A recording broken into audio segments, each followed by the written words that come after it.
లేచిన బట్టి ఒక పాట పాడుకుంటాము. పాట సంఖ్య 159. కొత్త పుస్తకాల్లో 159, పాత వాటిలో 157. ప్రేమ నమ్మకం గల పరలోక తండ్రి.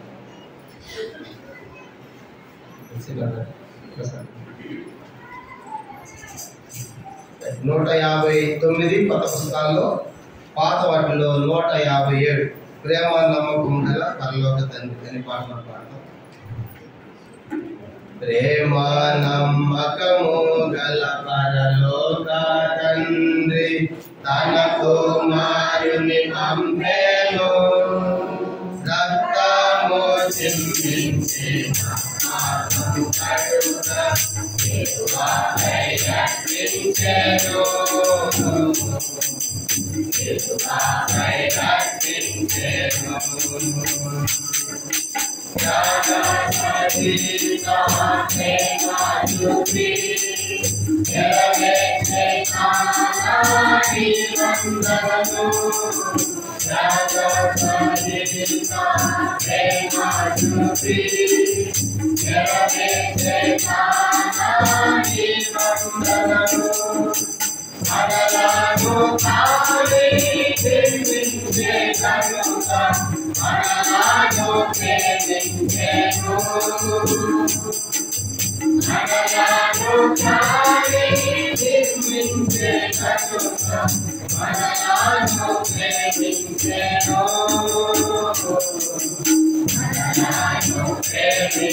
ప్రవేశ బాలలో వాళ్ళ పూర్వము నేను వాక్యం నుంచి కొన్ని వాక్య భాగాలు చదువుకుంటాం.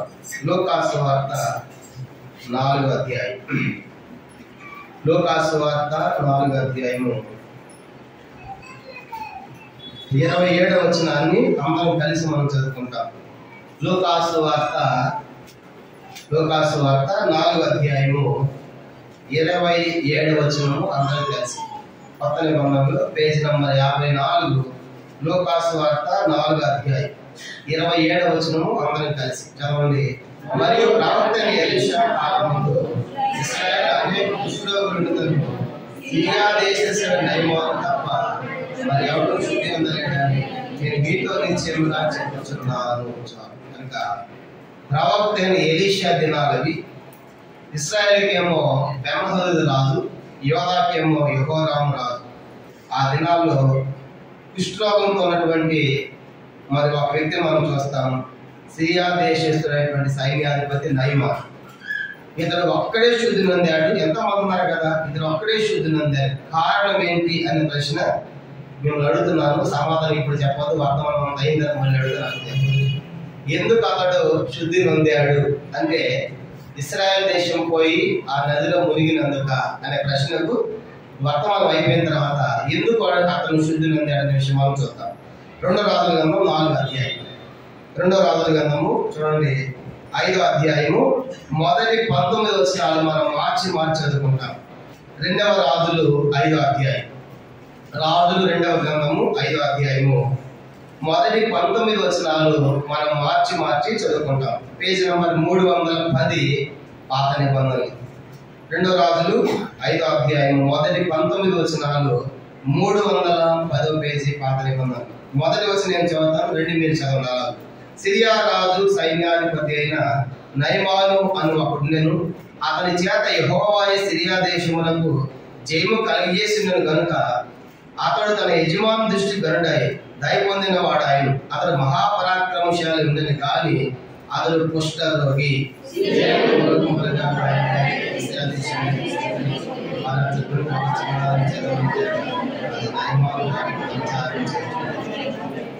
అది సోమరంలో ఉన్న ప్రవక్త దగ్గర నా ఏలివాడు ఉండాలని నేను ఎంతో కోరుచున్నాను. అతను నా ఏలిన వారిని కలిగిన కుష్ఠరోగమును బాగు చేయనని తన యజమానురాలతో అనెను.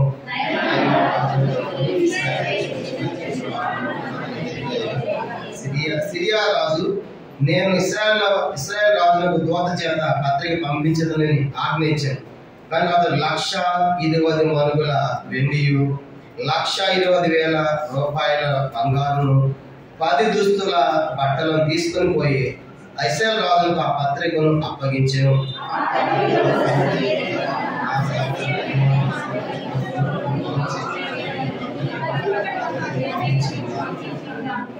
ఇశ్రాయేలు రాజు ఈ పత్రికను చదివి వస్త్రం చెప్పుకొని, చంపుటకును బతికించుటకును నేను దేవుడున్నా, ఒకరికి కలిగిన కుష్ఠరోగమును మాన్పుమని నా యొద్దకు ఇతడు పంపుటేమి, నాతో కలహమునకు కారణం అతను ఎట్టి వెతుకుతున్నాడు, మీరు ఆలోచించుడనెను.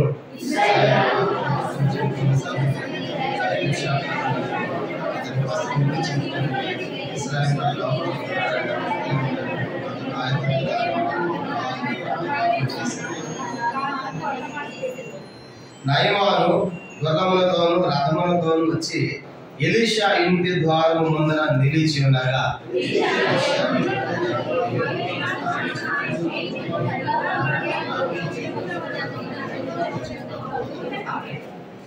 అందుకు నయమాను కోపం తెచ్చుకొని తిరిగిపోయి ఇట్లను అతను ఆయనకు వచ్చి నిలిచి తన దేవుడిని యెహోవా నామమును బట్టి తన చెయ్యి రోగముగా ఉన్న స్థలం మీద ఆడించి కుష్ఠరోగమును మాన్పునని నేను అనుకుంటుని.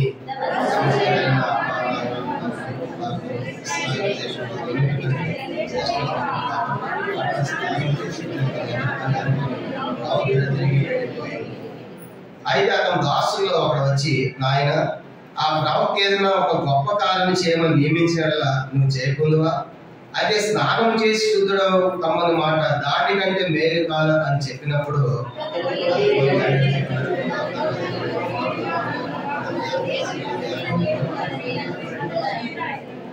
అప్పుడు అతడు తన పరివారంతో కూడా దైవజనుడికి తిరిగి వచ్చి అతని ముందర నిలిచి, చిత్తగించుము, ఇశ్రాయేలుల దేవుడు తప్ప లోకమంతటి మరి దేవుడు లేడని నేను ఎరుగుదును.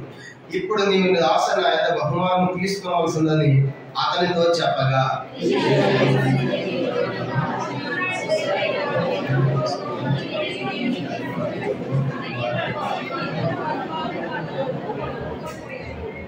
అప్పుడు యెహోవాకు తప్ప దహన బలియను మరి ఏ బలియను ఇతర దేవతలకు నేను అర్పింపను. 2 కంచర గాడుల మోయిపాటు మన్ను నీ దాసు నాకు ఇప్పించకూడదా?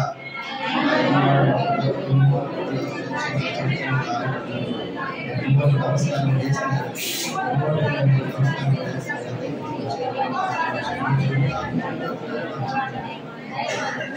19వ వచనం అందరం కలిసి ఎలీషా నమ్మదగిన బొమ్మని అతనికి సమర్పించారు. ఆ ఎలీషా వరకు సాగిపోయాడు. ప్రార్థన.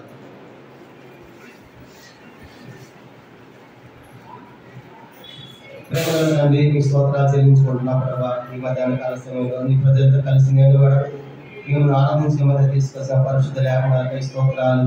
ఒకప్పుడు నేను కూడా నయమాను వల్లే అన్యుండగా తండ్రి నన్ను ధన్యునిగా చేశారు. ఇశ్రాయేలు సౌకర్యాలు చేశారు. వాగ్దానం లేక, నిబంధన లేక, దేవుడు లేక, చీకట్లో కుటుంబాన్ని నాకు యేసు ప్రభువుని పంపించి ఆయన కాచిన రక్తం ద్వారా నా ప్రతి పాపం దుష్టును అపవిత్రతను తొలగించారు. అన్ని నన్ను విశ్రాంత సహపౌరులుగా చేశారు. అంత మాత్రమే కాదు తండ్రి, మరి ఆ యొక్క దుష్టు అనేది ప్రభావ దేహంలో, వస్త్రంలో, హృదయంలో, తలంపుల్లో, తన ఇంటిలో వ్యాపించి నెమ్మది లేకుండా చేసినటువంటి ఆ స్థితిని మీరు మార్చివేశారు.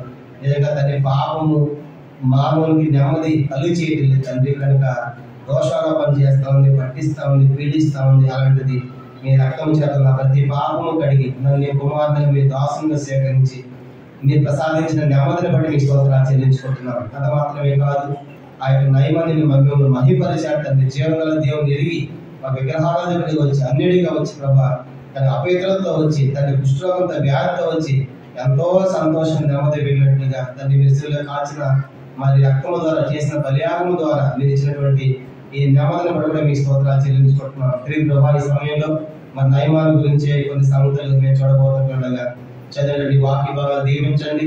మరి ప్రవక్త ఎలీషా టైంలో అంటే ఎంతో మంది కుష్ఠరోగులు ఉన్నారు, కానీ ఒక నయమాను మాత్రమే శుద్ధి పొందాడు, మిగతా వారు శుద్ధి పొందలేదు. నయమాను మాత్రమే శుద్ధి నమ్మడానికి గల కారణాలు అతని జీవితంలోంచి కనీసం 10 సంగతులు మేము చూడబోతుండగా మీరే మాతో మాట్లాడి మా కోసం వాటిని దయచేయమని, ఆయన రాసిన కూడా మీ సిలుసాడు మరుగుపరిచి మాకు అందరికి కావాల్సిన వాకులు దయచేసి మహిమపదమని, సమస్త మహిమాగ్రత మీకు ఆరోపించుకుంటూ వాటిని దీవించమని యేసుక్రీస్తు నామమున ప్రార్థించి స్తుతించి అతి విధముగా వేడుకొనుచున్నాము తండ్రి, ఆమేన్.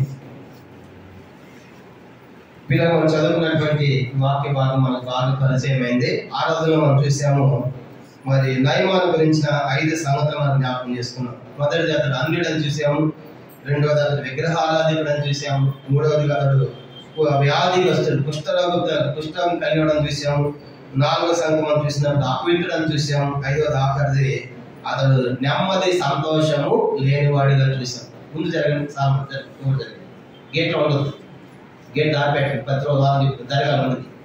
గేట్ ఎవరు కూర్చోరు, ప్లేస్ ఉన్నది కదా కూర్చోరు, అటు కూర్చోరు.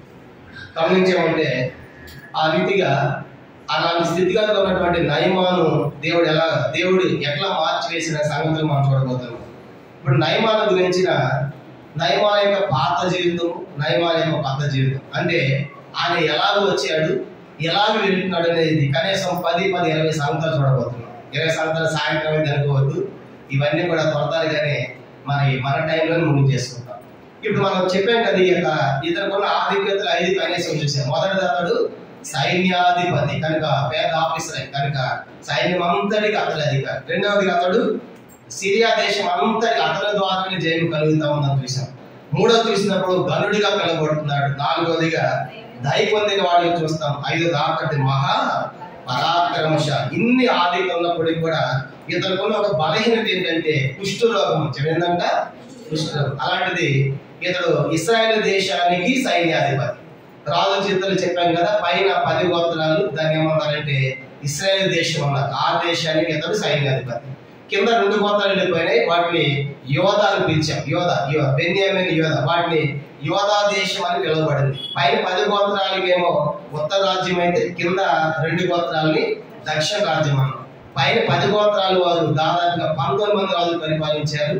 కింద 2 గోత్రాలని సుమారు 20 మంది రాజులు పరిపాలించారు.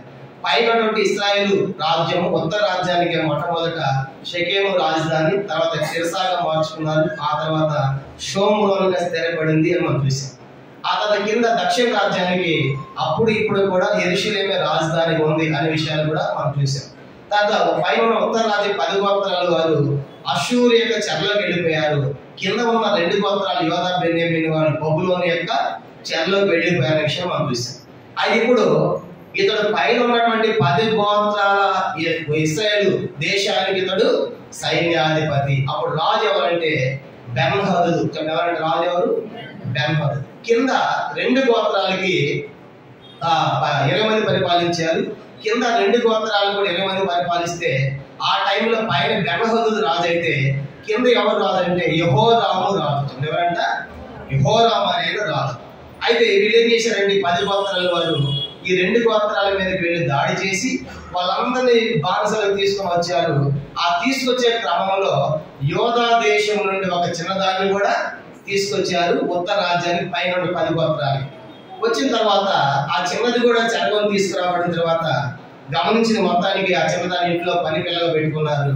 ఎట్లా గమనించి తెలియదు కానీ కుష్ఠాన్ని మరి బయటికి అతని మొహం మీద కనబడుతులేదు మనకు తెలియదు, కానీ వాస్తవానికి మరి ఏదైతే మొత్తానికి అతని కుష్ఠరోగం ఉందనే సంగతి లోపల ఉన్నటువంటి పిల్లతో చిన్న పిల్లకి అర్థమైంది. అర్థమైన తర్వాత ఒకరోజు పిలిచింది, అమ్మగారు మన అయ్యగారికి అంతా కుష్ఠరోగం ఉంది, మాది ఇశ్రాయేల్ దేశము యోధా దేశము, అప్పుడు మన చెరగా తీసుకొచ్చారు కదా, అక్కడ ప్రవక్త ఉన్నాడు, దేవుడు ఉన్నాడు. ఇంకో విషయం కూడా చెప్పాలి, ఈ 10 గోత్రాలకు మందిరం లేదు. ఈ 10 గోత్రాల వారికి ఏం లేదు, మందిరం లేదు. దానిలో ఒకటి బేతేల ఒకటి 2 విగ్రహాల దూడలు పెట్టి వాడు సేవిస్తా ఉన్నారు. కింద 2 గోత్రాలకి ఏముంది, మందిరం ఉంది, ప్రవక్తలు ఉన్నారు, యాజకులు ఉన్నారు, సేవ జరుగుతాం. అప్పుడు తీసుకొచ్చారు అనమాట. అప్పుడు ఇక్కడ దేవుడు లేడు, యెహోవా దేవుడు లేడు, మా దేశంలో యెహోవా దేవుడు ఉన్నాడు, ఆయన స్వస్థపరుస్తాము గారు, ఈ సంగతి కనుక అయ్యగారి చెప్తాను చెప్పగానే తనకి చిన్నది చెప్పిన మాట, నయమాను భార్య ఉంది.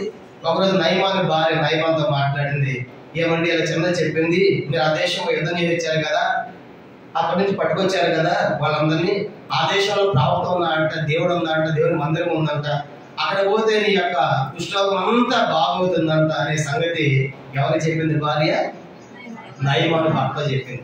అప్పుడు ఏమైపోవే ఆ బానిస పిల్లతో పనిదారులు ఏం చెప్తావు అని అనకుండా పాపం చిన్న చెప్పిన మాట భార్య ఉంది, చిన్న చెప్పిన మాట నయమాను కూడా విన్నాడు. నయమానులో నాకు మంచి లక్షణము, వినే లక్షణం మనకు కనబడతాం. చెప్తా ఉంటే ఏం చేస్తారు చెప్పండి? అంత పెద్ద ఆఫీసర్ సైన్యాధిపతి చెప్తే వింటున్నాడు.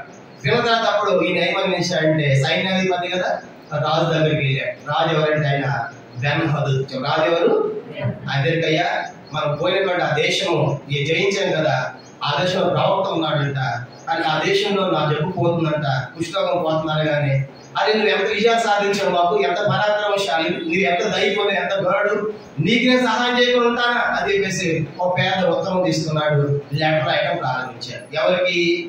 పైనటువంటి ఇశ్రాయేలు యొక్క రాజా కింద ఉన్నటువంటి యోధా దేశంలోని యెహోరాముకు లెటర్ రాస్తున్నాడు. ఎవరు? పైనటువంటి బెన్హదద్. ఏమని? నా సేవకుడు, నా సైన్యాధిపతి నయమాను ఉన్నాడు, ఆయన కుష్ఠరోగం కలిగింది, కాబట్టి ఈ వెండి తీసుకో, ఈ యొక్క ₹1,00,000 తీసుకో, తర్వాత ఈ వస్త్రాలు తీసుకో, ఈ కానుకలను తీసుకొని నీవు ఎట్లయినా సరే నా యొక్క సైన్యాధిపతి నీవేం చేయాలి?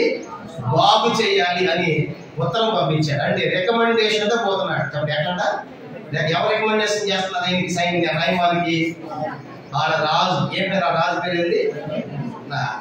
బెన్హదద్. ఏం చెప్పాడ? బెన్హదద్. ఆ బెన్హదద్ ఉత్తరం రాయించుకుని కానుకలు తీసుకుని పోతున్నాడు బాగుపడాలని. అప్పుడు కింద ఉన్నటువంటి 2 గోత్రాల రాజు యెహోరాము చెప్పుకున్నాం కదా, ఆ యెహోరాముకి ఉత్తరం తీసుకొచ్చి పంపించాడు దూతల చేత. ఆ ఉత్తర రాజును వాడు పట్టు చెప్పుకుంటున్నాడు. ఎవరు? యెహోరాము రాజు. నేనాడు బాగు చేస్తాను, దేవుడు వాడు నాకు యుద్ధం రావాలనే కదా ఏం పెట్టింది, కానీ నేను రాజుగా యుద్ధం పరిపాలన చేస్తాను, నేనట్టు బాగు చేస్తానని చెప్పేసి వాళ్ళు భయం పెట్టుకుంది. ఇప్పుడు వాడు బాగుపడబోతే మళ్ళీ యుద్ధానికి వస్తాడు. ఎవరు? బెన్హదద్. కాబట్టి ఈ లెక్క చూడగానే వాడికి భయం పెట్టుకుని పట్టాలు చెప్పుకుంటున్నాడు, ఇంకా బాధపడుకుంటా ఉన్నాడు.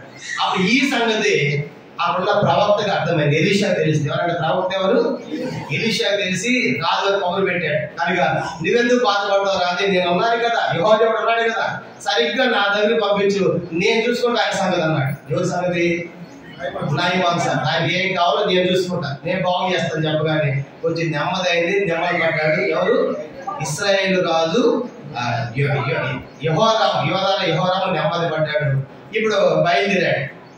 ఉత్తరం వెళ్ళిపోయింది, పార్క్ వెళ్ళిపోయింది. కాబట్టి ఇప్పుడు ఇశ్రాయేలు దేశం నుంచి యోధా దేశానికి టక్ టక్ టక్ అనే గుర్రాలతో రథాలతో ఒక సైన్యాధిపతి వస్తానంటే సామాన్యుడు ఒకటి వస్తాడా? ఎంత పెద్ద పరివారం ఉంటుంది, ఎంత పెద్ద కాన్వాయ్ ఉంటుంది. వాళ్ళందరితో టక్ టక్ టక్ టక్ అని బయలుదేరి సరిగ్గా ఎలీషా ఇంటి ముందు నిలబడ్డాడు. ఎక్కడ నిలబడ్డాడు చెప్పండి? 5వ అధ్యాయం 2వ రాజుల గ్రంథం 5వ అధ్యాయం. ఇప్పుడు నేను చెప్పిందంతా కూడా అయిపోయింది. 9వ వచనం చదువు, సరిగ్గా 9వ వచనం. 8 నుంచి చదివి బాగుంటుంది. 2వ రాజులు 5వ అధ్యాయం 8వ వచనం చదవండి.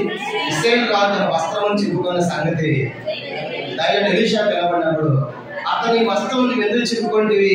ఇశ్రాయేలులో ప్రవక్త ఒకడు ఉన్నాడని అతను తెలియబడినట్లు అతను నా యుద్ధకు రానిము అని రాజుని వర్తమానము చేసి. 9వ సంవత్సరం చదవండి. నయమాను పొలములతో రథములతో వచ్చి ఎలీషా ఇంటి ద్వారం ముందర నిలిచి ఉండగా చూసేవాడిని. ఇప్పుడు 10వ వచనం చదువుతాం. 10 కూడా. ఎలీషా నీ వర్గానికి పోయి 7 మార్లు స్నానం చేయు, నీ ఒళ్ళు మరలా బాగే, నీవు శుద్ధుడవు అని అతనితో చెప్పడం ఒక దూతను పంపాడు. కానీ ఇప్పుడు ఇశ్రాయేలు దేశం నుంచి వచ్చాడు. వచ్చిన ఆయన ఎవరు చెప్పండి? సాదాసీద మనిషి కాదు ఆయన. ఎవరు? సైన్యాధిపతి, పేద ఆఫీసర్, మంత్రి ఆయన అధికారి. అంత హోదాలో ఉండి అంత సైన్యంతో టక్ టక్ టక్ చేసి ఎలీషా ప్రవక్త ఎలీషా నిలబడగానే ఏమనుకున్నాడంటే, నేను ఎంత పెద్ద ఆఫీసర్ను, ఎంత పెద్ద అధికారిని, ఇంత సైన్యాధిపతిని, కాబట్టి ఇప్పుడు ఆ పాస్టర్ ఆ ప్రవక్త ఏం చేయాలి, నా దగ్గరికి రావాలి అన్నట్టుగా వచ్చి నిలబడుతున్నాడు. నిలబడగానే లోపలటువంటి ఎలీషా కనీసం ఆయన లోపలికి కూడా రమ్మలేదు. తర్వాత ఈయన కూడా బయటకు కూడా పోలేదు. కానీ ఎందుకంటే నయమానులో మారవలసిన సంగతులు చాలా ఉన్నాయి. కానీ అందుకే అవన్నీ తెలిసి కాబట్టి ప్రవక్త లోపలికి రాకుండా లోపల నుంచి పంపించాడు. ఏమని చెప్తాడు? లోపల నుంచి ఏమని చెప్పాడు? అందుకు నయమాను 10వ వచనంలో నీవు ఎలిషా అన్నాడు, నీవు యోర్దాను పోయి 7 మార్లు స్నానం చేయము, నీ ఒళ్ళు మరలా బాగా శుద్ధం. ఒక దూతను పంపించాడు, ఒక మనిషి వంశ లోపల నుంచి వెళ్ళి చెప్పు, నయమాని బయట ఉన్నాడు కాబట్టి అతనికి వెళ్ళి చెప్పు, యోర్దాను నదిలో మనం ఏమవుతాడు, అతని ఒళ్ళు బాగైపోతుందని చెప్పాడు. చెప్పగానే అతనికి ఏమొచ్చిందంట చూడండి, 11వ వచనం. అందుకు నయమాను కోపము తెచ్చుకొని తిరిగిపోయిట్లేదు. అతను నా ఎదురుకు వచ్చి నిలిచి తన దేవుడు యెహోవా నామమును బట్టి తన చెయ్యి రోగము ఉన్న స్థలం మీద ఆడించి కుష్ఠరోగం మాత్రం ఎరగొట్టింది. దమస్కు నదులైన అబా, నాయును, పరబలు ఇశ్రాయేలు దేశంలోని నదులన్నిటికంటే శ్రేష్టవి కావా, వాటిలో స్నానం చేసి శుద్ధి నదులైన అని అనుకొని రౌద్రుడై తిరిగి వెళ్ళిపోయాడు. ఇప్పుడు మనం కనపడుతున్న 9వ వచనం చూసినప్పుడు వచ్చినటువంటి వాడు కానీ ఎక్కడికి వచ్చావు, నువ్వు యెహోవా ప్రవక్త దగ్గరికి వచ్చావు. ప్రవక్త దగ్గరికి వచ్చినప్పుడు నువ్వు అధికారం అయితే ఆయనకి ఏంటంట, నువ్వు సైన్యాధిపతి ఆయనకి ఏంటంట. కాబట్టి ఆ యొక్క ప్రవక్త దేవుడు చెప్పింది చేసేవాడు. కానీ నీకు నువ్వు వచ్చినటువంటి ఉద్దేశం ఏంటి, నువ్వు బాగుపడాలి. వచ్చినప్పుడు నీవే ఆయన దగ్గర తగ్గించుకుని వెళ్ళాలి కదా. వెళ్ళకుండా టక్ టక్ మాని వచ్చి గుర్రాలు నిలబడితే ఆ ప్రవక్త వచ్చి నీ దగ్గరకు వచ్చి నిన్ను బాగు చేయాలా, నిన్ను లోపల రావాలి కదా. అంటే అర్థం ఏంటంటే ఆ నయమానంలో అహంకారము, గర్వం మనకు కనబడతాం. నయమానం ఏమని చెప్పిన అహంకారము వచ్చి గుర్రాల మీద కూర్చున్నాడు, రథాల మీద కూర్చున్నాడు. కనుక నీకు కావాల్సిన అవసరం ఆయన కదా. నీ ఒళ్ళు బాగోవాలన్నప్పుడు, నీ రోగం పోవాలన్నప్పుడు నువ్వే పోవాలి కదా. వచ్చి నిల్చున్నాడు. 9వ వచనం ఏమని రాయబడింది, గుర్రముతో రథముతో నిలిచి ఉండగా. అంటే అతనిలో మనకి అహంకారము, గర్వం మనకు కనబడతాం. అంటే వెళ్ళి ప్రవక్త ఎలీషా నా దగ్గర రావాలి, ఆయనని బాగు చేయాలి అన్నట్లుగా, నేను అధికారిని కాబట్టి నా దగ్గరికే రావాలి అనేటువంటి అహంకారము, గర్వం మనం నయమానంలో చూస్తాం. అందుకే బైబిల్ సెలవిస్తా ఉంది, అహంకారులై ఉండవద్దు అంటాడు. కీర్తన 75వ కీర్తన 75వ కీర్తన దేవుని యొక్క వాక్యంలో చూడండి. కీర్తన 75వ వచనం మనం చూసినప్పుడు దేవుడు సెలవిచ్చే మాట 4వ వచనం. కీర్తన 75 4వ వచనం. అహంకారులై ఉండకూడని అహంకారులకు నేను ఆజ్ఞయించుచున్నాను. 7వ వచనం కింద దేవుడే తీర్పు తీర్చేవాడు, ఆయన ఒకరిని తగ్గించును, ఒకరిని హెచ్చించును. ఎందుకు నీకు అహంకారం వద్దు, గర్వం వద్దు, కానీ అతిశయం వద్దు. కాబట్టి దేవుడు చెప్తాడు అహంకారులు ఉండవద్దు. దావీదు కూడా అంటాడు, కీర్తన 130 కూడా చూడండి ఏమంటాడంటే, ఒక మాట దావీదు సెలవిస్తాడు. దావీదు అంత గొప్ప రాజు అయిన తర్వాత కూడా అతడు ఎంత దీనుడిగా ఉంటాడంటే 131వ కీర్తన 131 మొదటి వచనం. 131 యెహోవా నా హృదయము అహంకారము గలది కాదు, నా కన్నుల మీద చూసినవి నాకు అందని వాటి ఎందైనను గొప్ప వాటి ఎందు నేను అభ్యాసము చేసుకోవాలి. దావీదు అంటాడు, అయ్యా నేను నా హృదయం అహంకారం లేదు ప్రభా. అందుకే ఎంతో దీనుడిగా దావీదు మనకు కనబడతాడు. అందుకే దావీదుని దేవుడు దీవించాడు. కాబట్టి అహంకారం ఈ యొక్క నయమానంలో మనకి ఏం కనబడుతుందంటే, మొట్టమొదటిగా అహంకారము, గర్వం కనబడతాం. అందుకే వచ్చి ఆ రథాల మీద గుర్రాల మీద ఉన్నాడు, కానీ దిగి లోపలికి రాలేకపోతున్నాడు. ప్రవక్త దగ్గర రాలేకపోతున్నాడు, ప్రార్థన కోసం రాలేకపోతున్నాడు. ప్రవక్తే బయటకు వెళ్ళాలంటేగా ఉన్నాడు. మనకు తెలుసు కదా, దాని బక్సాంకులు అమెరికాలో ఉన్నప్పుడు, అమెరికా దేశం పోయినప్పుడు వైట్ హౌస్ నుంచి ఒక కాల్ వచ్చిందంట. ఏమని, బక్సింగ్ గారు వైట్ హౌస్ కి రావాలి. ఇప్పుడు బక్సింగ్ గారు ఏం చేస్తున్నారంట, ప్రార్థనలో ఉన్నాడు. ప్రార్థనల తర్వాత వచ్చి చెప్పారు, వైట్ హౌస్ నుంచి మీకు కాల్ వస్తా ఉంది. వైట్ హౌస్ అంటే సామాన్యమైనది కాదు, కనుక ప్రైమ్ మినిస్టర్ ఉండేటువంటి హోదా అన్నమాట. కనుక అంత పెద్ద అక్కడి నుంచి కాల్ వస్తా ఉందంటే సాదా సీదా సంగతి కాదు. అప్పుడు బక్సింగ్ గారు ప్రార్థనలో ఉండి, నేను ప్రార్థన చేసి చెప్తాను అన్నాడు. ప్రార్థన చేసి చెప్పడం కాదు సార్, అందరికి వచ్చేది కానీ అవకాశం. కనుక ఆయన పిలుస్తాడు ప్రైమ్ మినిస్టర్ అనగానే బక్సింగ్ గారిని ప్రార్థన చేసిన తర్వాత దేవుడు వెళ్ళొద్దని చెప్పాడు. కానీ వైట్ హౌస్ వైట్ కాలర్ రాని, బ్లాక్ కాలర్ రాని, కానీ నేను వెళ్ళేది కుదరదు అని వెళ్ళాలి. చూసారా ఎట్లా ఉంటుంది. కనుక వాళ్ళ ప్రార్థనలు కనిపెట్టి వాళ్ళ గొప్పవారైతే గొప్పవారు దేశానికి గొప్పేమో, కానీ నా దేవుడు ప్రపంచాన్ని కలిగేసిన వాడు. ఆయన మాట నేను వెళ్ళాలి కదా. అంటే బక్సింగ్ గారు వెళ్ళలేదు. చూసినప్పుడు ఇతరులు కూడా మనం చూసినప్పుడు, నువ్వు సైన్యాధిపతి అయితే ఒక దేశానికి సైన్యాధిపతి కావచ్చు. ఈయన ప్రవక్త, దేవుడు చెప్పింది చెప్పించేవాడు. నా దగ్గర వచ్చేప్పుడు ఎలా ఉండాలి, అహంకారంతో గర్వంతో వచ్చి ఆ రథాల మీద గుర్రాల మీద కూర్చున్నాడు.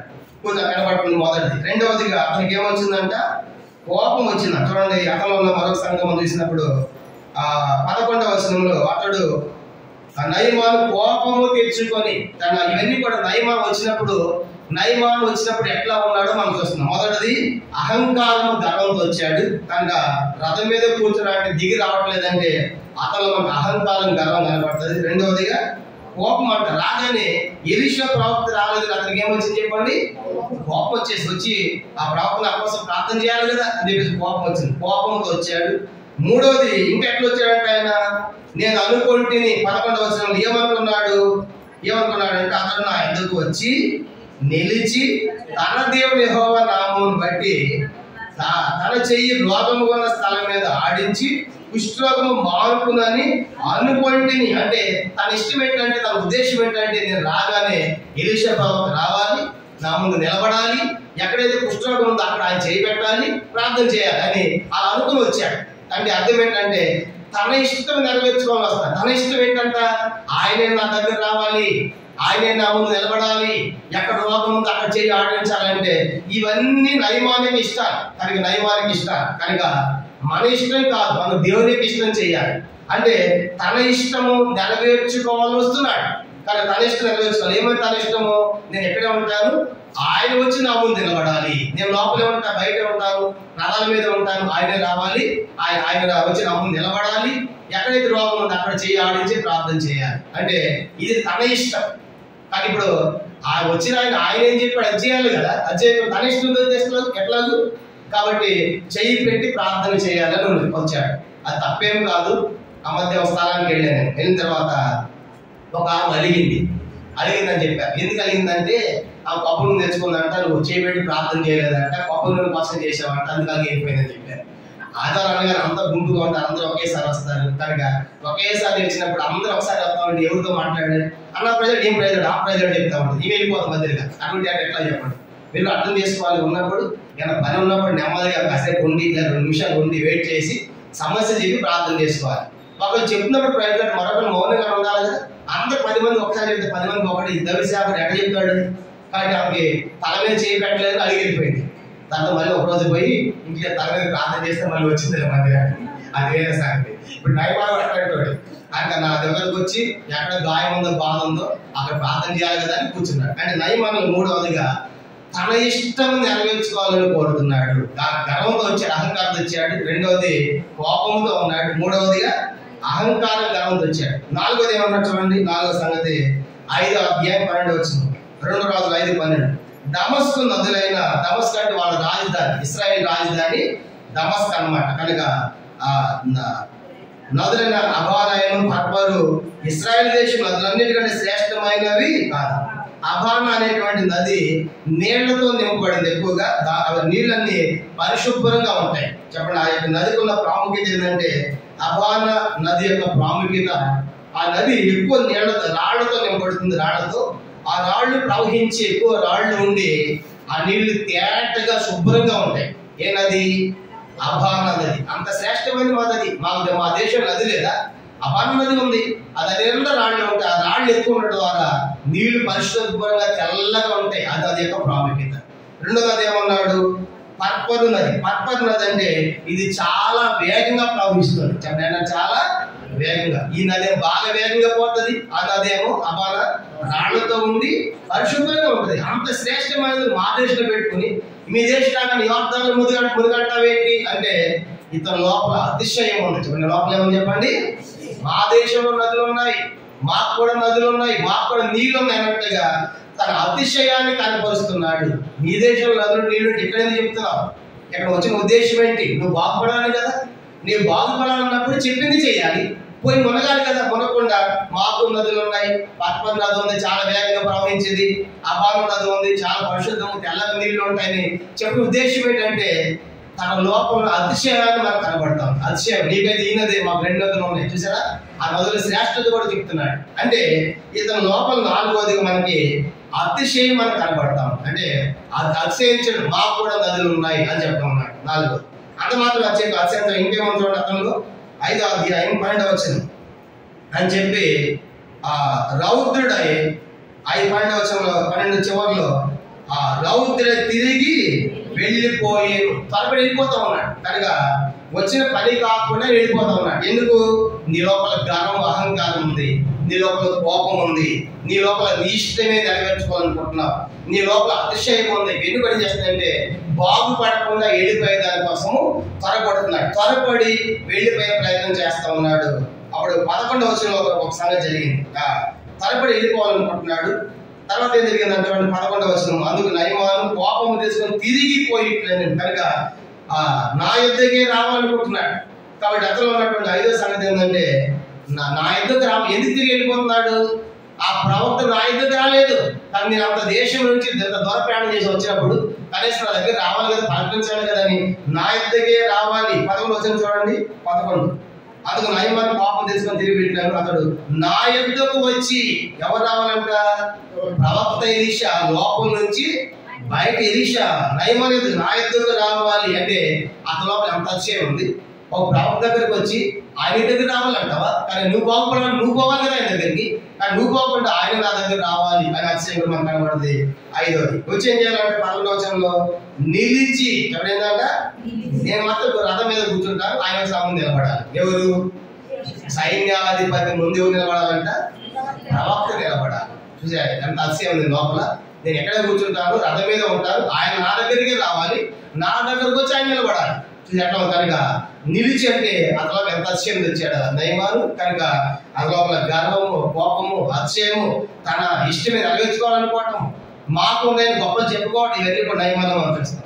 ఇంకా ఏమన్నాడు చూడండి, ఇంకా ఇక్కడ ఎట్లా వచ్చాడంటే డైరెక్ట్ గా నేరుగా రాలేదు. ఎట్లా వచ్చాడంటే రికమెండేషన్ తో వచ్చాడు. ఎలా వచ్చాడు చెప్పండి?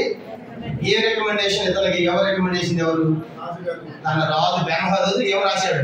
ఒక ఉత్తమం రాశాడు. చూడండి వచ్చిన అతడు నేరుగా రాకుండా అతడు రికమెండేషన్ తో వస్తున్నాడు.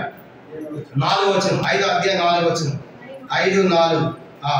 నయమాను రాజు వద్దకు పోయి ఇశ్రాయేలు రాజులు అంటే బెన్హదదుకి ఆ దేశపు చివరి చెప్పిన మాట అతనికి తెలియచేయగా. బెన్హదదు చెప్పిన 5వ వచనం, సిరియా రాజు నేను ఇశ్రాయేలు రాజులకు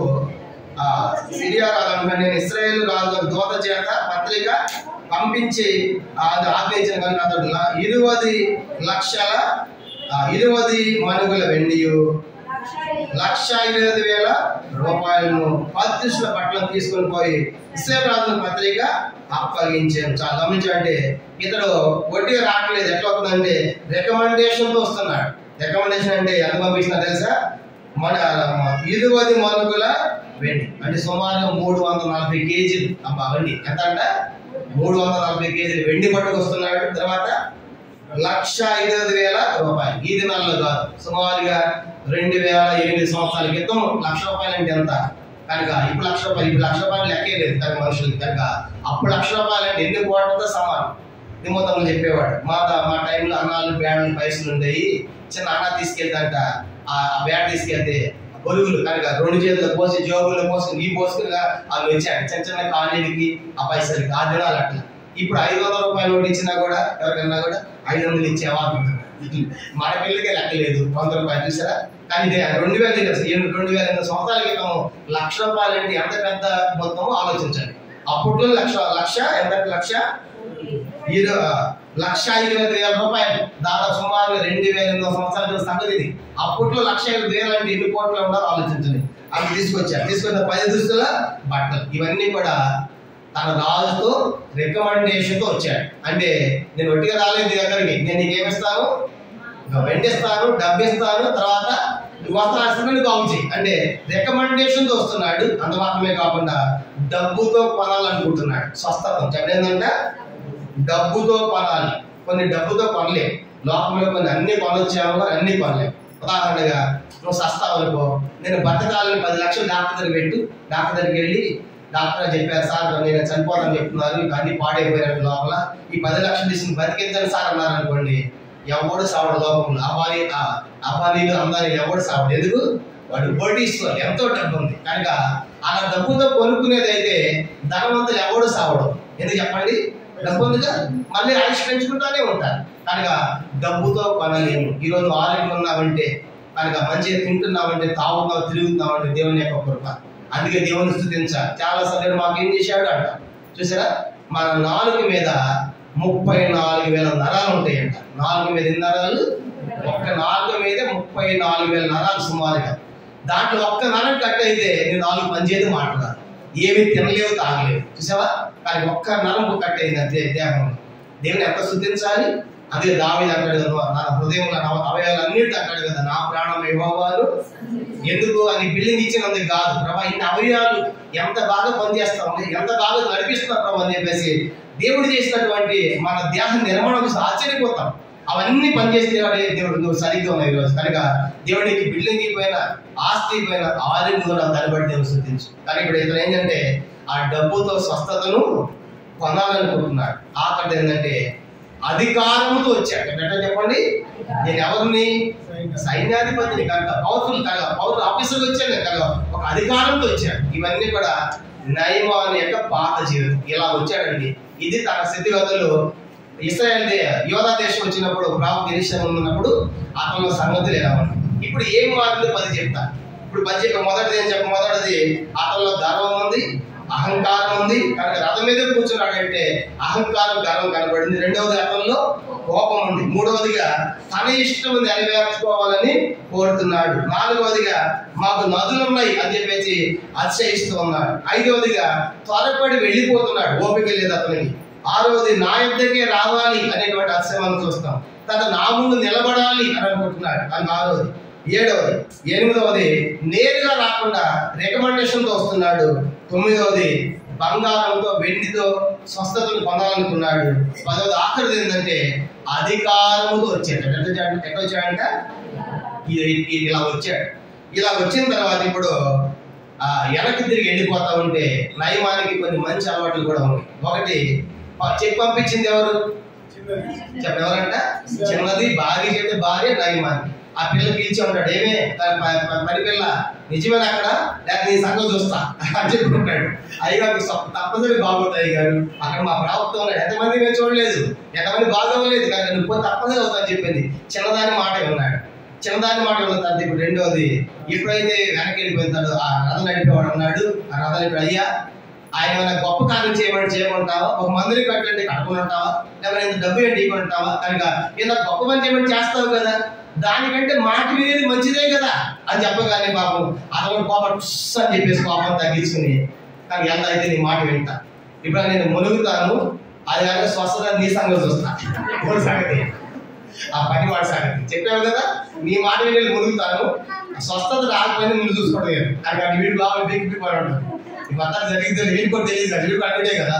కాబట్టి మొత్తానికి వెళ్ళిన తర్వాత ఆయన చెప్పినట్టుగా యోర్దాను నదికి పోయాడు. యోర్దాను నదికి పోయిన తర్వాత మునగడం ప్రారంభించాడు. యోర్దాను నదిలో మునగడం ప్రారంభించాడు. మొదటిసారి మునిగాడు. మొత్తం చూసుకున్నాడు, ఏమీ బాగోవాలి. పై వాడే దొరుకుతున్నాడు. ఎవరు? పనివాడు. నువ్వు చెప్పావుగా మొదటిసారి. ఇప్పుడు జరగకపోతే ఆయన అప్పుడే ఉంటాడు, పనివాడు అక్కడ ఉంటాడు. పరివారం అంతా ఉంది, సైన్యం అంతా ఉందిగా, సైన్యం అంతా చూస్తూనే ఉంటుంది. ఇప్పుడు తనకి బాగోకపోతే సైన్యం అంతా ముందు ఏమైపోతాడు, ఈయన అవమానం కదా. కనుక ఎంతమంది ముందు వచ్చి మునిగాడు బాబు, మన సైన్యం చూస్తారు, అందరూ నవ్వుకుంటారు కదా, అది పెద్ద విషయం కదా. కానీ మొదటిసారి మునిగాడు ఏమి కాలేదు, రెండోసారి మునిగాడు ఏమి కాదు. మొత్తానికి 6 సార్లు మునిగినా కూడా ఏ స్వస్థత కలగలేదు. ఆఖరి మిగిలింది 7వసారి. ఇప్పుడు చూశాడు, ఏరా నువ్వు చెప్పావు 6 సార్లు అయిపోయింది, ఇప్పుడు కనుక మునిగితే అవ్వదు, ఇప్పుడు నేను ముంచుతా, నువ్వు చెప్పావు కదా, నువ్వు చెప్పావు కాబట్టి ఇప్పుడు నేను ముంచుతా దీంట్లో అని చెప్పుకుంటాడు. 7వసారి ఆఖరికి మునిగాడండి. మనకు అద్భుతం జరిగింది. ఆ దేహం అంతా పసిపిల్లవాని దేహం వల్లే మారిపోయింది, పుష్కంతా తొలగిపోయింది. ఇప్పుడు హృదయం ఎంత సంతోషం ఉంటుంది నయమానికి. కనుక పనివారికి థ్యాంక్స్ చెప్పాడు, థ్యాంక్స్ రండి, నీ మాట వెళ్ళిపోయింది, జరిగేది కాదు, వాడికి థ్యాంక్స్ చెప్పుకుంటాడు. కనుక పసిపిల్లవాని దేహం వల్లే మారిపోయింది. ఇది మనకి ఏం అర్థమవుతుంది? ఎన్నిసార్లు మునిగాడు? ఇప్పుడు చెప్పండి, ఆయన దేశంలో ఏదో ప్రశ్న అడిగారు, మొట్టమొదటి చెప్పారు కదా, ఎంతమంది కుష్ఠరోగులు ఉన్నాయి, ఇతను ఒక్కడి ఎందుకు స్వస్థ పొందాడు యోర్దాను నదులు అంటే, యోర్దానులో మునిగినందుక. అట్లా మునిగి ఇప్పుడు యోర్దాను చాలా మంది పరిగెడతారు, జబ్బులు వాళ్ళందరూ యోర్దానికి పోతారు, అది కొంచెం బాగుంటాడు. మరి యోర్దాను నీళ్లు పెట్టాను స్వస్థమైందా? ఎన్నిసార్లు మునిగితే స్వస్థపరచబడ్డాడు అంటే ఇదేం తెలియజేస్తుందంటే సంపూర్ణత, అంటే సంపూర్ణ విధేయత ద్వారానే స్వస్థత కలిగింది. అర్థమైందా? కానీ ఎన్నిసార్లు మునగాలి? దాంట్లో ఒక్కటి కూడా తప్పకూడదు. 7 సార్లు చేయాల్సింది. ఎరుకోబడి ఎన్నిసార్లు తిరగాలి? 6 సార్లు. 7వ రోజు ఎన్నిసార్లు తిరగాలి? 7 సార్లు తిరిగిన తర్వాత మీరు చేస్తారా లేదా, మీరు వింటారా లేదా అనే సంపూర్ణ విధేయత నయమానులకు వచ్చిన తర్వాతనే స్వస్థత జరిగింది. రేపటి మనకు కూడా ఇలాంటి స్వస్థతలు అద్భుతాలు చేయాలంటే మన లోపల ఏముండాలి? అరాకొర విధేయత కాదు. ఎలాంటి విధేయత? సంపూర్ణంగా లోపడాలి. దేవుని ప్రభా ఆయన మీద ఆధారపడాలి, ఆయన అప్పగించుకోవాలి. అందుకే సంపూర్ణ విధేయత ద్వారా ఏమైపోయిందంటే సంపూర్ణంగా బాగుపడ్డాడు. ఇక మనం నేర్చుకోవాల్సిన సత్యం ఏంటంటే, ఒకటి, నీటిలో మునగడం అంటే అది దేని గుర్తుగా ఉంది? కొత్త నిబంధనలో నీటిలో మునగడం దేని గుర్తు? బాప్తీసాన్ని గుర్తు. ఇప్పుడు ఆత్మీయంగా పోలిస్తే ఇతడు నీటిలో మునిగాడంటే బాప్తిసం తీసుకున్నాడు అనుకున్నాం. మన కొత్త నిబంధన భాష చెప్పుకోవాలంటే బాప్తిసం పొందాడు. బాప్తిసం పొందే దేహం అంతా ఏమైపోయింది? కుష్ఠరోగం అంతా తక్కువైంది. ఏ దేహం వచ్చింది? పసిపిల్ల వారి దేహం. ప్రభు అంటే మార్పు ఉంది. మత్తయి సువార్త 18:3 మీరు మార్పు నుండి బిడ్డల వంటి వారైతేనే కానీ పరలోక రాజ్యములో. ఇప్పుడు నయమానికి ఏ దేహం వచ్చింది? అంటే ఏ స్వభావం వచ్చింది? ఏ స్వభావంలోకి వచ్చాడు ఆయన? పసిపిల్ల యొక్క స్వభావం మార్పు చెందాడు ఆ నీటిలో మునుగుడు ద్వారా. అది బాప్తిసానికి గుర్తుగా ఉంది. కనుక బాప్తిసం పొందిన మనం కూడా దినదినానికి ఏ స్వభావానికి వెళ్ళాలి చెప్పండి? చిన్న పిల్లల యొక్క స్వభావానికి వెళ్ళాలి. ప్రభు అది చెప్పాడు. కనుక మత్తయి 18 శిష్యులు అందరూ వెళ్తా ఉంటే ప్రభు ముందు పోతున్నాడు, వెనకాల శిష్యులు యాడు గొప్ప అనుకుంటా ఉన్నాడు.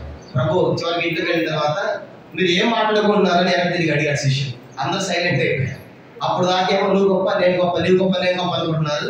ఇవన్నీ ప్రభు చెవులో పడ్డాయి. ఆ వెళ్ళిపోయిన తర్వాత మీరు ఏం మాట్లాడుకుంటున్నారు అనగానే అందరూ సైలెంట్ అయిపోయారు. అప్పుడు ప్రభు చెప్పాడు, ఒక చిన్న బిడ్డ తీసుకొచ్చి నిలబెట్టి, మీరు అందరూ కూడా ఈ బిడ్డ వంటి వారు అయితేనే తప్ప దేవుని రాజ్యం మీరు బిడ్డలా తగ్గించుకోండి. చిన్నపిల్లలు చూడండి, గద్దించగానే లోపడతారు, కోప్పడగానే లోపడతారు. కక్ష పెట్టుకుంటారా? ఎప్పుడన్నా మా అమ్మ గద్దించింది అది భాష కక్ష పెట్టుకుంటారా? వాళ్ళ లోపల కక్ష ఉండదు, కోపం ఉండదు, బాగా ఉండదు. ఎవరిలో? చిన్నపిల్లలు. కాసేపు మళ్ళీ మమ్మీ అంటారు, మమ్మీ డాడీ అంటారు. కానీ అర్థం ఏంటి? అంకుల్ ఆంటీ అంటారు. కానీ లోపల కక్ష స్వభావం ఉండదు.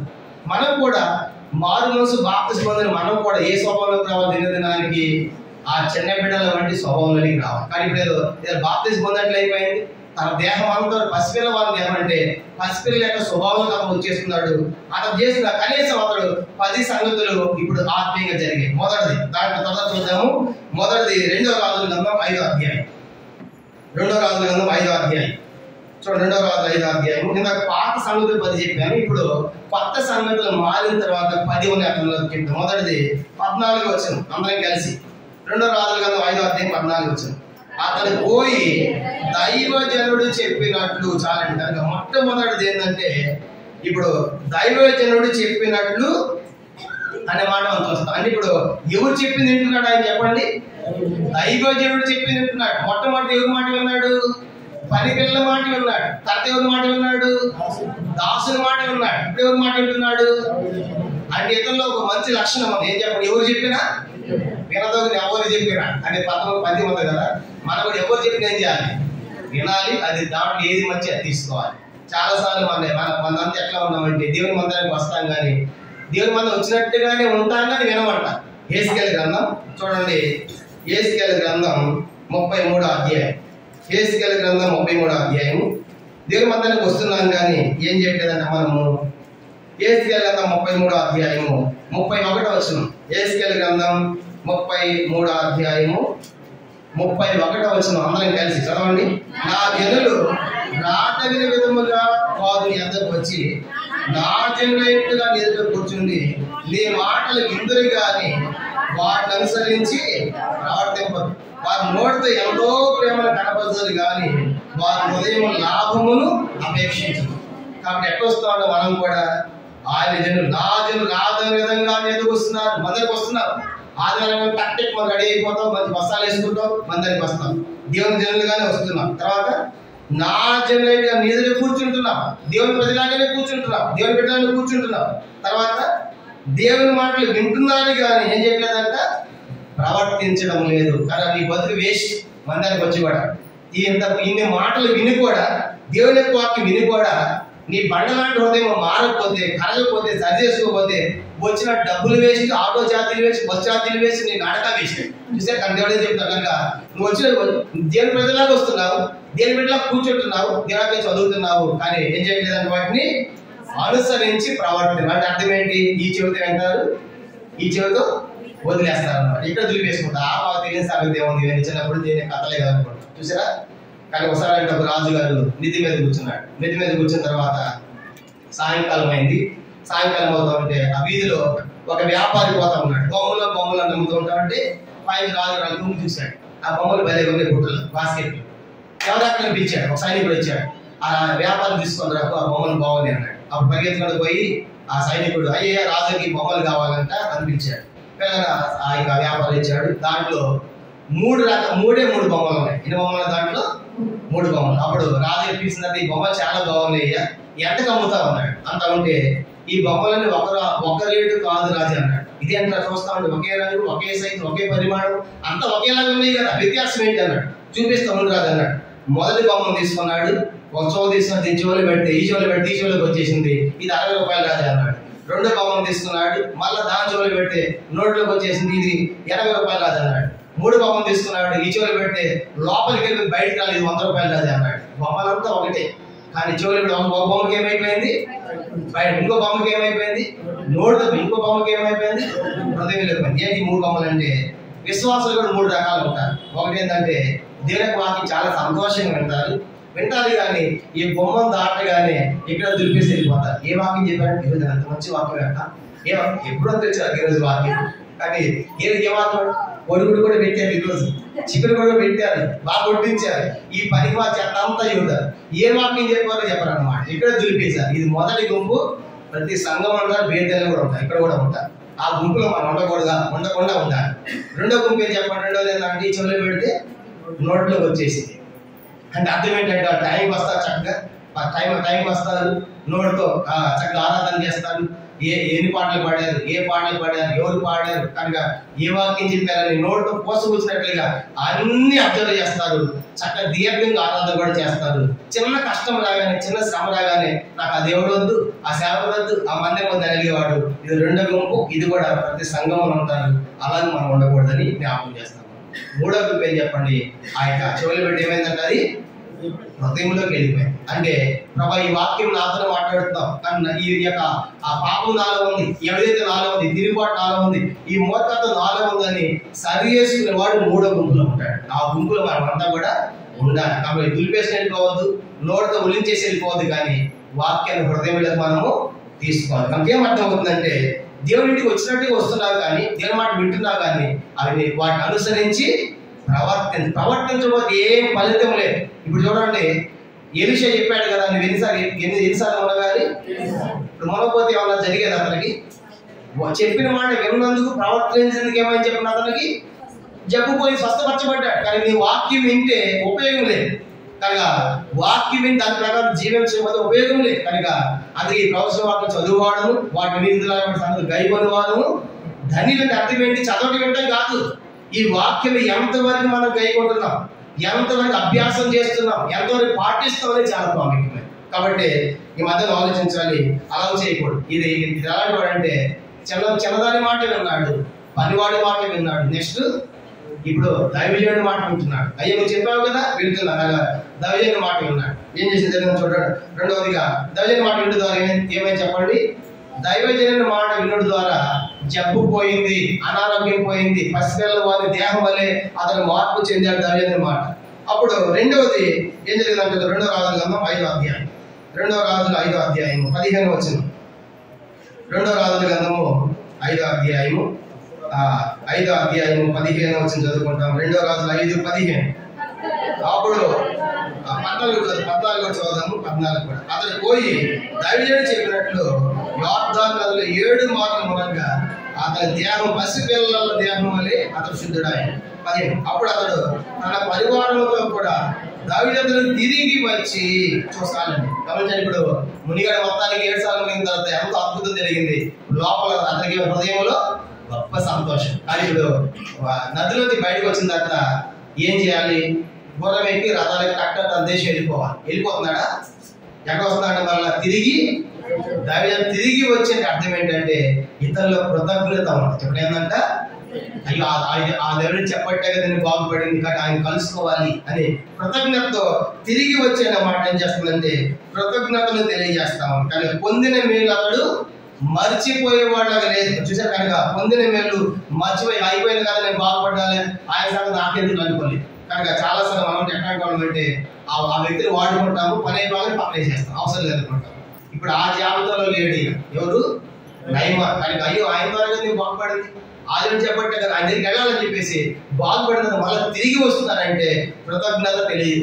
అతనిలో కృతజ్ఞత బుద్ధి మనకు కనబడుతూ ఉంది, తిరిగి వచ్చాడంట. కానీ మొదటిది దావీదు చెప్పినట్టు చేయడం, అతను వినయం కనబడుతుంది. రెండవదిగా కృతజ్ఞత కనబడుతుంది. అందుకే మనం కూడా ఏం చేయాలంటే మేలు చేసిన వారు ఎప్పుడు కూడా ఏం చేయకూడదు, మర్చిపోకూడదు. తప్పనిసరిగా కృతజ్ఞత హృదయంలో పెట్టుకోవాలి. వాళ్ళ ద్వారా నాకు మేలు కలిగింది ఎప్పుడు మనసులో ఉండాలి. మనం ఎట్లాంటి వాళ్ళని తెలుసా, మనం 10 రూపాయలు సహాయం చేసాం అనుకోండి, అందరికి టాప్ చేసేస్తాము, అది గుర్తు పెట్టుకుంటాం. అప్పుడు నీకు ఇచ్చే 100 రూపాయలు లేదంటే అంటాం. కనుక ఇచ్చినవి మర్చిపో, చేసిన పేరు మాత్రం గుర్తు పెట్టుకోవాలి. దేవుడా పాపం ఏం చెప్తుందంటే, నీ ఎవరికి సహాయం చేస్తావో కుడి చేతికి ఇచ్చింది అది మర్చిపో, అది ఎప్పుడు మనసులో ఉంచుకోవద్దు. కానీ ఆమె ఇచ్చాలి, అది మర్చిపోవాలి. మరి ఏది గుర్తు పెట్టుకోవాలి? ఎదుటి వారు నీకు చేసిన మేలు గుర్తు పెట్టుకోవాలి, జీవితాంతం గుర్తు పెట్టుకోవాలి. కనుక వాళ్ళు ఆ మేలు కనుక మనకంతా వంట ఉండదు, చేసిన మేలేమో మర్చిపోతుంది, ఇచ్చింది మాత్రం మనకి అది ఫ్లాష్ కార్డ్ అవుతా ఉంటుంది, చూడగానే అంత ఇచ్చాడు ఫ్లాష్ అయింది. కానీ మనంతా బైబిల్ వ్యతిరేకంగా వంట ఉంటుంది, అలా చేయకూడదు. కనుక చేసిన మేలు ఎప్పుడు మర్చిపోవాలి, గుర్తుపెట్టుకోవాలి. ఇతరుల సహాయాన్ని మనము మర్చిపోవాలి, అది మంచిది. కనుక అదే వాక్య ప్రకారం. కానీ ఇతరులు మనకి ఏం కనబడుతుందంటే దైవజనులు తిరిగి వస్తున్నాయంటే రెండో కృతజ్ఞత మనకు కనబడతారు. మూడో చూడండి ఇంకేం చేస్తున్నారు, తిరిగి వచ్చి 15వ వచనం, 2వ రాజుల గ్రంథం 5వ అధ్యాయము 15వ వచనం. అప్పుడు తన పరివారంతో కూడా దైవజనులు తిరిగి వచ్చి అతని ముందర నిలిచి, చాలండి. మూడో సంగతి ఏంటంటే ఎక్కడ నిలబడ్డాడు? ఇప్పుడు ఫస్ట్ ఏమనుకున్నాడు? ఫస్ట్ ఎక్కడ నిలబడాలనుకున్నాడు? చదవండి 9వ వచనం. 7 మంది నిలబడిన తర్వాత ఆయన చెప్పే మాట ఏంటంటే 11వ వచనం. 11 అందుకు నయమాను పాపం తెచ్చుకొని తిరిగి పెట్టినాను, అతను నా ఎద్దుకు వచ్చి నిలిచి. అప్పుడేమనుకున్నాడు చెప్పండి? అతను నా ఎద్దుకు వచ్చి నిలబడాలి. ఎవరు? నయమానే నా ముందు ఎవరు నిలబడాలి? వచ్చి ప్రవక్త ఎలీషా నిలబడాలి అన్నట్టు అప్పుడు అనుకున్నాడు. ఇప్పుడు బాగైన తర్వాత ఏం చేస్తున్నాడంట? బాగైన తర్వాత ఎవరెవరు నిలబడుతున్నారు? ఆయన ధైర్యజనుడు, ఆయన ప్రవక్త, దేవుడు చెప్పింది చేస్తాడు అని చెప్పేసి ఆయన ముందు నిలబడతాడు. అంటే అర్థం ఏంటి? తన లోపల తగ్గింపు కొంచెం. నిలబడటం అంటే తగ్గింపు. మనం కూడా కొన్నిసార్లు మనకంటే పెద్దవాళ్ళు వచ్చి వెంటనే లేచి నిలబడతాం. అంటే అర్థం ఏంటి? మనం తగ్గించుకుని వాళ్ళ రెస్పెక్ట్ హానర్ చేస్తున్నట్టు లెక్క అనమాట. కాబట్టి ఇప్పుడు అప్పుడేమో నా ముందు నిలబడాలన్నా, ఇప్పుడేమో ఈయనే ఆయన ముందు నిలబడుతున్నాడు. అంటే ఆయన చాలా పెద్దవాడు. నేను ఈ దేశానికి అధిపతిని కానీ ఈయన సర్వ సృష్టిగా దేవునికి ప్రవక్త అయినా ఆయన గొప్పవాడు కదా అని చెప్పేసి ఆయన ముందు నిలబడుతున్నాడు. అంటే అతనిలో మనకి ఏం కనపడింది చెప్పండి? తగ్గింపు. కాబట్టి మొదటిది వినయం ఉంది, దైవుడు చెప్పింది చేస్తున్నాడు. రెండవదిగా తిరిగి వచ్చే కృతజ్ఞత మనకు కనబడుతుంది.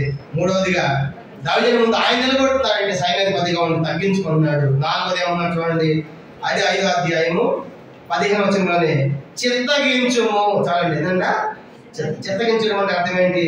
రాజు పిలిచినప్పుడు చిత్త మహాప్రభు అంటాడు. అంటే అర్థం ఏంటి? చెప్పు రాజు, నువ్వు చెప్పింది నేను చేస్తాను. అంటే అర్థం ఏంటి? ఇప్పుడు అతను అప్పుడేమనుకున్నాడు? నేను చెప్పింది జరగాలి, నేను చెప్పింది చెయ్యాలి. అంటే నేను ఎక్కడ కూర్చుంటాను, ఆయన నా దగ్గర రావాలి, నన్ను నిలబడాలి, నా దగ్గర ఎక్కడ దేహం మీద రోగం ఉందో జబ్బు ఉందో ముట్టి ప్రార్థన చేయాలి అప్పుడు అనుకున్నాడు. అంటే నేను చెప్పింది ఆయన చేయాలనుకున్నాడు. ఇప్పుడు ఏం చేస్తాడు చెప్పండి? చిత్తగించి. మరి అర్థం ఏంటి? అయ్యే దైవజనుడా, ప్రవక్త ఏం చెప్తావు చెప్పాయి, నువ్వు చెప్పింది మేము చేస్తాం. అంటే తన ఇష్టం చేయాలనుకోవట్లేదు, తన ఇష్టము నెరవేర్చుకోవాలనుకోవట్లేదు. యేసు ప్రభువు కూడా ఈ లోకంలో తన ఇష్టాన్ని నెరవేర్చుకో. మనకి ఎన్నో ఇష్టాలు ఉంటాయి, మనకి ఎన్నో కోరికలు ఉంటాయి. కనుక మన ఇష్టాలు నెరవేర్చకూడదు. యోహాను సువార్త 5వ అధ్యాయం 30వ వచనం. యోహాను సువార్త 5వ అధ్యాయము 30వ వచనం. యోహాను సువార్త యేసు స్వయంగా చెప్పాడు, నా అంతటి నేను ఏమీ చేయలేను, కానీ నేను తండ్రి యొక్క ఇష్టాన్ని చేస్తాను. యోహాను సువార్త 5వ అధ్యాయము 30వ వచనం. అందరూ కలిసి యోహాను సువార్త 5:30. నా అంతటి నేనే ఏమీ చేయలేను, నేను వినున్నట్లుగా తీర్పు తెచ్చున్నాను, నన్ను పంపిన వారి చిత్త ప్రకారమే చేయకూడదు కానీ నా ఇష్ట ప్రకారము. యేసు అన్నాడు, ఈ లోకానికి వచ్చాను కానీ నా ఇష్టం ఎక్కడ నుంచే, నేను ఎవరి ఇష్టం చేస్తాను చెప్పండి? తండ్రిని పంపించాడు, ఆయన పని నేను చేస్తాను, ఆయన చిత్తం నేను చేస్తాను. అందుకే ఇప్పుడు ఆయన ఇష్టం నేను చేస్తాను కాబట్టి ఆయన నాకు తోడుగా ఉన్నాడు. యోహాను సువార్త 8వ అధ్యాయం 29వ వచనం. ఎప్పుడైతే దేవుని చిత్తాన్ని జరిగిస్తావో దేవుడు నీకు తోడుగా ఉంటాడు. యోహాను సువార్త 8వ అధ్యాయము 29వ వచనం. యోహాను సువార్త 8:29. నన్ను పంపిన వాడు నాకు తోడై ఉన్నాడు. ఆయన ఇష్టమైన కార్యము నేను ఎల్లప్పుడూ చేయదు కనుక ఆయన ఒంటరిగా విడిచిపెట్టలేదు. యేసు అన్నాడు, యేసు తండ్రి నాకు తోడుగా ఉన్నాడు, ఎందుకంటే నేను ఆయనకి ఇష్టమైనది చేస్తాను, తండ్రి చిత్తాన్ని చేస్తాను, అంటే కానీ నా ఇష్టాన్ని నేను చేయను అన్నాడు. అందుకే సిలువ వద్ద కూడా గెచ్చమైన తోటలో కూడా ఆ యొక్క పాత్ర ఎత్తుకున్నప్పుడు ఆ పాత్రలు అన్ని కనబడుతుంది ప్రభు వారికి. పొందబోయే శ్రమలు, నిందలు, అవమానాలు. ఆ గిన్నె తీసుకుని ఏమన్నాడు, తండ్రి నీ చిత్తమైన నా యుద్ధం గిన్నె నా యుద్ధం నుండి అని ప్రార్థన చేసేందుకు. యేసు వారు సంపూర్ణమైన మానవుడుగా ఉన్నాడు, సంపూర్ణమైన దేవుడిగా ఉన్నాడు. సంపూర్ణమైన మానవుడుగా తండ్రి తొలగించన్నాడు. మళ్ళా వెంటనే అయ్యే నా ఇష్టం కాదు నీ ఇష్టమే సిద్ధించుగా అన్నాడు, సిలువకి వెళ్ళాడు. అంటే యేసు ఈ లోకంలో ఎక్కడ కూడా ఆయన ఇష్టాన్ని నెరవేర్చుకోలేదు. కనుక మన ఇష్టం నెరవేర్చుకుని మనకు నష్టం ఉంటుంది, దేవుని ఇష్టం చేస్తే మనకు ఆశీర్వాదం. కానీ ఇప్పుడు ఇతనేమో ఆయన ఇష్టం చేయాలనుకున్నాడు, ఇప్పుడేం చేస్తాడు చెప్పండి, చిత్తగించమని అర్థం ఏంటి, నువ్వు చెప్పింది నేను చేస్తానయ్యా. చూసేద్దాం అంటే దేవునికి చిత్తం, లేకుంటే దౌర్జన్య యొక్క చిత్తాన్ని చేయడానికి ఆయన ఇష్టపడుతున్నాడు. ఇది ఆయన 4వ సంగతిగా మనం చూస్తాం. తర్వాత ఏం జరిగింది, 2వ రాజుల గ్రంథం 5వ అధ్యాయం చూడండి. ఇంకేమంటాడంటే ఆయన ఆ మాట చెప్పిన తర్వాత 15వ వచనం తర్వాత భాగం, ఇశ్రాయేలులో ఉన్న దేవుడు తప్ప లోకం అంతటి యందు మరి యొక్క దేవుడు లేడని నేను ఎరుగుదును.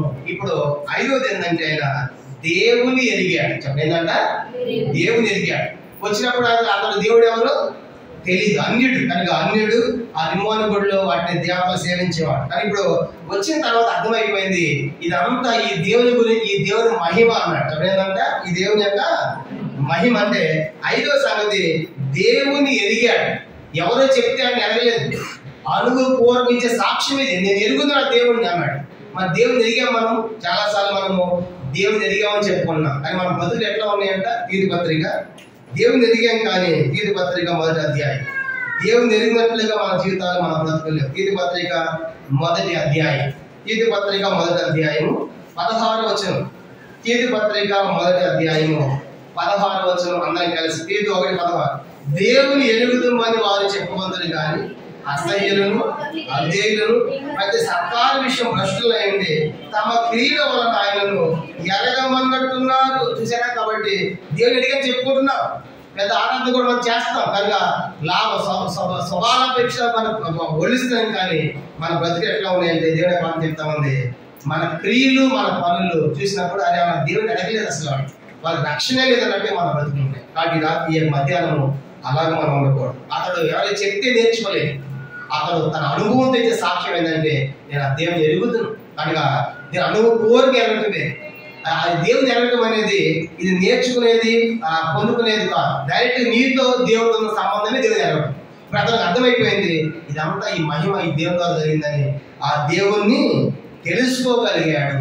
దేవుని ఎరిగిన మనం ఎట్లా ఉండాలి, మనలో అసహ్యం ఉండకూడదు, అవిధేయులుగా ఉండకూడదు, సత్కార్యాలు మనలో ఉండాలి, తర్వాత భ్రష్టులుగా మనం ఉండకూడదు. చూసారా, ఇవన్నీ కూడా దేవుణ్ణి ఎరగని వారిలో ఉండాల్సిన లక్షణాలు, దీన్ని ఎరిగిన వారు మనకి ఎంత విచారం. కాబట్టి మధ్యాహ్నం మనము ప్రభు దేవుని ఎరిగినట్లుగా ఉండాలి, మన బ్రతుకులు అలా ఉండాలని ప్రభు కోరుతున్నాడు. ఇది 5వ సంగతి, దేవుణ్ణి ఎరిగాడు. 5వదిగా దేవుని ఎరిగాడు. 6వది ఏం చేస్తున్నా చూడండి, 2వ రాజుల గ్రంథం 5వ అధ్యాయం. కథను ముగించేద్దాం. 2వ రాజుల గ్రంథం 5వ అధ్యాయం 16వ వచనంలోని మనము 6వ సంగతి చూద్దాం. ఇంకా ఏం చేస్తాడంటే ఆయన 2వ రాజుల గ్రంథం 5వ అధ్యాయం 16వ వచనం, ఎలీషా నేను ఎవరి సన్నిధి నిలబడి ఉన్నానో ఇశ్రాయేలు యెహోవా జీవంతో నేనేమీ తీసుకున్నానని చెప్పాను. నయమాను అతన్ని ఎంతో బతిమాలినను అతడు ఒప్పకపోయాను. అని చూసామంటే ఇప్పుడు ఆ దేవుని తెలుసుకున్న తర్వాత 15 ఇంకో మాట రాయబడింది. 15 వచ్చిన చివరి భాగంలో, ఇప్పుడు నీవు నీ దాసుని ఆయన బహుమానం తీసుకోవాల్సిందని అతనితో చెప్పగా. ఇప్పుడు దేవుడు దగ్గర తర్వాత వచ్చి బహుమానం తెచ్చాడు, గిఫ్ట్ కాను తెచ్చాడు. ఎవరెవరికి చెప్పండి, ఆయనకి ఎవరికి ఇస్తున్నాడు, నయమాను సైన్యాలు, నయమాను ఎవరికి ఇస్తున్నాడు, ప్రవక్త ఎలీషాకి ఏం తెచ్చాడంటే ఆయన బహుమానం అంటే కానుక, గిఫ్ట్ తెచ్చాడు. కనుక మన భాష చెప్పాలంటే గిఫ్ట్ ఇస్తా ఉన్నాయ్యా, నా వద్ద తీసుకోవాలి అని అన్నాడు. అనగానే ఆయన అన్నాడు నేను తీసుకోను అన్నాడు. మనం ఏం చేస్తాం, మంచి సార్ థ్యాంక్స్ అన్న మిగిలిన 10 రూపాయలు డబ్బాలు అట్లాంటి వాడు పైకి మాత్రం తీసుకోని అంటాము, వద్దాగా ఏం చేస్తాం, పర్వాలేదు అన్న మనం జోలు పెట్టేసాం. అంటే అర్థం ఏంటి, పైకి వాళ్ళు తీసుకోమని. ఎప్పుడైనా ఇచ్చావా దైవజనుడికి, దేవుని బట్టి ఎప్పుడైనా ఇచ్చావా, సహాయం చేసావా? కాబట్టి తీసుకోమని ఎన్నోసార్లు చెప్తాను నోడుతో, నోటి మాటతో చెప్పడం వేరే, క్రియతో చేసేది వేరే. అర్థమైంది? ఇప్పుడు ఇతను కూడా అన్నాడు, అయ్యా నేను బహుమానం తెచ్చాను, నువ్వు తీసుకోవాలి అన్నాడు. ఆయన ఏమన్నాడు? తీసుకోను అన్నాడు. అప్పుడు ఏం చేయాలి? నయం అనేది ఏం చేయాలి? సరే అని ఏం చేయాలి?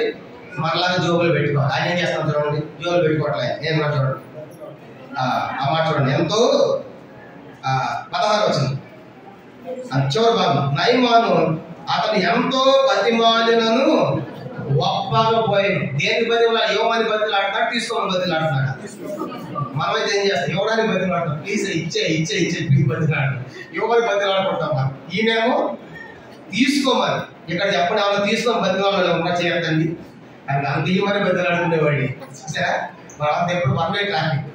నా ఇంటికి వస్తావు ఏం తెస్తావు, నీటికి వస్తావు ఏం పెడతావు, వాళ్ళు ఏమంటే అవి ఏం చూసి అట్లా తినే తాగేది మనమే. కనుక మా ఇంటికి వచ్చిన వాళ్ళే తేవాలి, వాళ్ళ ఇంటికి పోయినా మనమే తీసుకెళ్ళాలి, వాళ్ళే పెట్టాలి.